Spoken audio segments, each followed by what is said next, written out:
पैरी पहनी है जी। आओ बाबू जी आओ। आओ जी बैठो, बड़े दिन बाद मिले। बड़ा चंगा मकान है।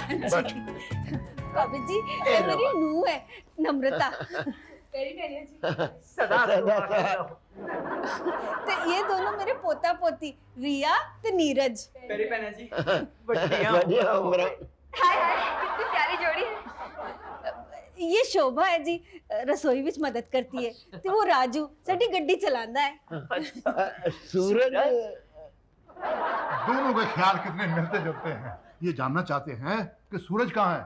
वो तो मैं भी जानना चाहता हूँ कि उल्लू का पट्टा कहाँ है। मीन्स के आपका पुत्र ना पापा जी, वो तो अमेरिका में है। बस एक दिन के लिए तो आए थे। माँ ने कितना कहा उनसे कि अब हफ्ता 10 दिन रुक जाओ। अभी तो आप महीना भर रह के आए हो लंदन में। मैं आपकी वाइफ हूँ, मुझे तो आप टाइम देते ही नहीं। बस हर वक्त बिजनेस बिजनेस बिजनेस। तो उस पे डैड ने कहा बिजनेस भी तो मैं तुम्हारे लिए करता हूँ, तुम्हारे लिए पैसे कमाने के लिए।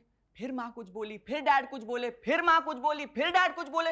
दोनों इतना बोले कि मुझे तो लगा अब इन दोनों का हो जाएगा तलाक। ए चुप, तू इसे क्यों रोकती है बहू? जब बनती ना हो तो तलाक लेना ही ठीक होता है।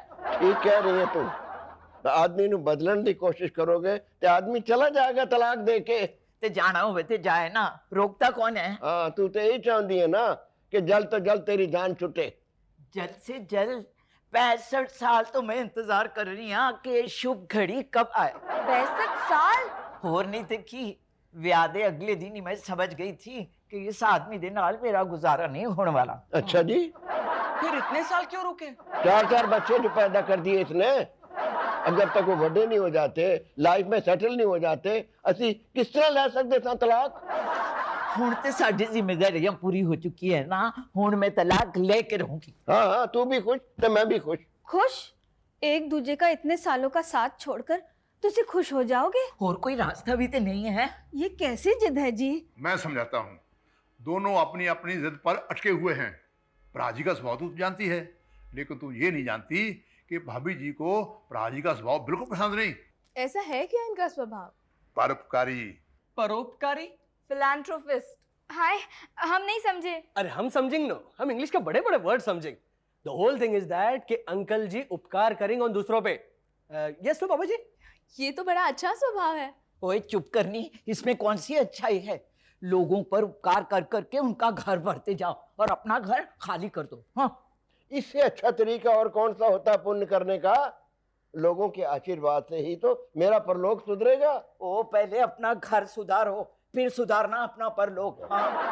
अरे कोई भी अहरा गहरा नट्ठू खहरा आके 2 आंसू रो जाता है तो इनका दयालु दिल मचल उठता है। हाँ, लोग इनकी कमजोरी का फायदा उठाते हैं और इन्हें बेवकूफ बनाते हैं, और ये बेवकूफ बनकर बड़े खुश होते हैं। बेवकूफ तू, तेरा सारा खानदान बेवकूफ। छे, मैंने कभी बेवकूफी की है? क्यों जी? अरे बहुत अकलमंदी की थी वो, जो मट्टू को उठा करके रेडियो दे देता सी। हाँ। केड़ा मट्टू? वही रोती शक्ल साइकिल की दुकान वाला। तो और मैं की करता देवंदर? कितना रो रहा सी बेचारा, अकेला बैठा रहता सारे दिन अपनी दुकान पे, ना कोई साथ ना कोई संगत। गल भी करे तो किसके नाल करे? यही समस्या लेके आया था वो मेरे पास। हाँ, अब मैं उसे खाली हाथ कैसे जाने देता? मैंने भी दे दिया उठा के रेडियो, अपना मौज करे, उसके मनोरंजन के लिए। जैसे कोई मेरे पास 10 जरिए थे मनोरंजन के। एक हुआ रेडियो था जिसके सहारे मेरा दिन कटता था।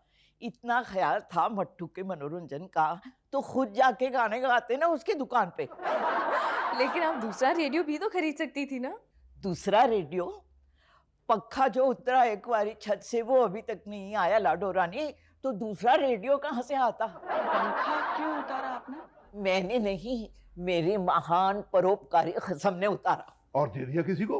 हाँ, तू ही देविंदर जो मेरे दिल की फीलिंग न समझ सकेगा, और तू ही समझ सकेगा कि मैं दा सोने का हार क्यों दे देता है। हाय, सोने का हार? तो किसको देंगे अंकल जी? हमको व्हाई नॉट देंगे, सो दैट हमारी शादी हो सके इंग्लिश शोभा से।